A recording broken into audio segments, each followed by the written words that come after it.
వాతావరణంలో కలిగే మార్పులు పంటలపైన ఎక్కువ ప్రభావం చూపెడతాయి.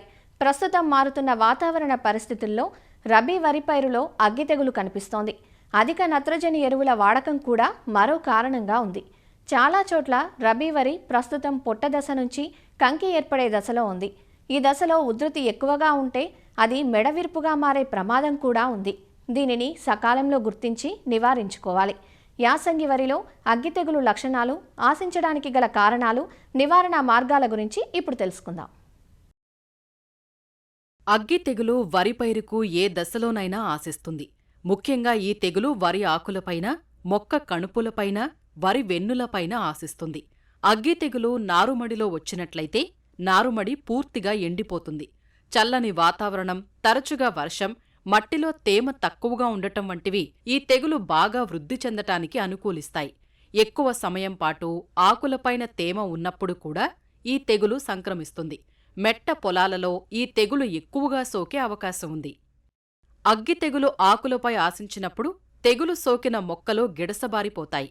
పిలకల సంఖ్య కూడా చాలా తక్కువగా ఉంటుంది. ఆకులపైన చిన్న చిన్న గోధుమ రంగు మచ్చలు ఏర్పడి అవి క్రమేపీ పెద్దవై నూలు కండె ఆకారంలోకి మారుతాయి. మచ్చల అంచు ముదురు గోధుమ రంగులో ఉండి మధ్యభాగం బూడిద రంగు కలిగి ఉంటుంది. తెగులు పెరిగే కొద్దీ మచ్చల సంఖ్య, పరిమాణం పెరిగి ఒకదానితో ఒకటి కలిసి వరి మొక్కల ఆకులు ఎండిపోయి చూడటానికి ఈ పైరును నిప్పుతో తగలపెడితే ఏ విధంగా ఉంటుందో ఆ విధంగా కనబడుతుంది. అదే కణుపులపైన తెగులు ఆశిస్తే కణుపులపై గోధుమ రంగు మచ్చలు ఏర్పడి కణుపు వద్ద మొక్క విరిగి పడిపోతుంది. సాధారణంగా ఈ తెగులుకు కారణమైన శిలీంధ్రం ముందుగా రెండవ లేదా మూడవ కణుపు మొదలు దగ్గర ఆశించి మొక్క కాండం విరిగేలా చేస్తుంది. అదే వెన్నుపై తెగులు సోకినట్లయితే వెన్ను దగ్గర గోధుమ రంగు లేదా నల్లని మచ్చలు ఏర్పడతాయి. దీనివల్ల వరివెన్ను మెడ దగ్గర విరిగి వేలాడటం కానీ పడిపోవటం కానీ జరుగుతుంది. అందువల్లనే దీనిని మెడవిరుపు తెగులు అంటారు. వ్యాధి సోకిన వెన్నులో గింజలు తాలుగా మారిపోతాయి. అగ్గి తెగులును కలిగించే శిలీంధ్రం మొక్కల అవశేషాల్లోనూ, విత్తనాలలోనూ, కలుపు మొక్కలపై కూడా జీవిస్తుంది. గాలి ద్వారా ఒక మొక్క నుండి ఇంకొక మొక్కకు వ్యాప్తి చెందుతుంది. ఒక వారం రోజుల పాటు అనుకూల పరిస్థితులు ఉంటే ఈ తెగులు త్వరగా వృద్ధి చెంది పంటను నాశనం చేస్తుంది. రాత్రి ఉష్ణోగ్రత 20 నుంచి 23 సెంటీగ్రేడ్ మధ్యలో ఉండి, గాలిలో తేమ 90% ఉండి, మంచు కాని వర్షపు జల్లులు పడటం వల్ల కూడా త్వరగా వృద్ధి చెందుతుంది. వరి నాట్లు దగ్గరగా వేయటం, నత్రజని ఎరువులను అధికంగా వేయటం వలన కూడా ఈ వ్యాధి ఉధృతమవుతుంది.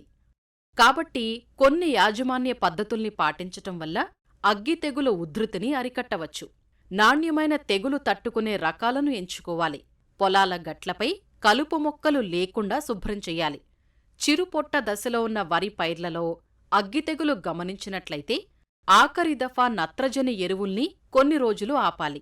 అలాగే మొక్కల్లో రోగనిరోధక శక్తిని పెంపొందించుకునేందుకు పొటాష్ ఎరువును మ్యూరేట్ ఆఫ్ పొటాష్ రూపంలో 10 నుంచి 15 కిలోలు ఆఖరి దఫాగా చిరుపొట్ట దశలో వెయ్యాలి.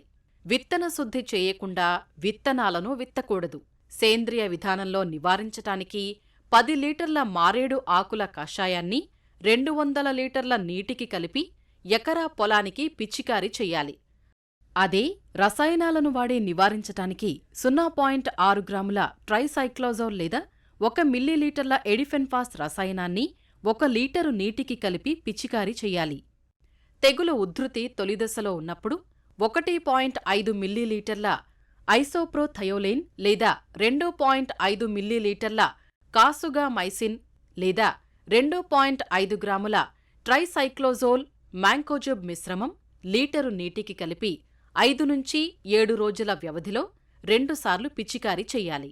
తెగులు ఉధృతి మరింత అధికమైనప్పుడు 2 మిల్లీలీటర్ల పికాక్సీస్ట్రోబిన్ ట్రైసైక్లోజోల్ మిశ్రమం లేదా 1 మిల్లీలీటర్ అజాక్సీస్ట్రోబిన్ ట్రైసైక్లోజోల్ మిశ్రమం లేదా 1 మిల్లీలీటరు ప్రొపికొనజోల్ ట్రైసైక్లోజోల్ మిశ్రమం లేదా 0.4 గ్రాముల టెబ్యుకొనజోల్ ట్రైఫ్లాక్సీస్ట్రోబిన్ మిశ్రమం లీటరు నీటికి కలిపి పిచికారీ చెయ్యాలి. అయితే కొత్త మిశ్రమ తెగుళ్ల మందులను వాడేటప్పుడు ఇతర పురుగుమందులతో కలిపి వాడకం గురించి తెలుసుకుని పిచికారీ చెయ్యాలి.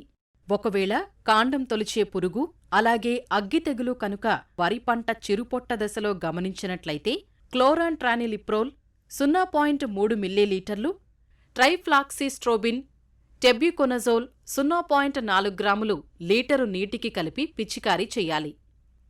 సమగ్ర చర్యలు పాటించటం ద్వారా వరిని ఆశిస్తున్న అగ్గి తెగులు నుంచి పంటను కాపాడుకునే అవకాశం ఉంది.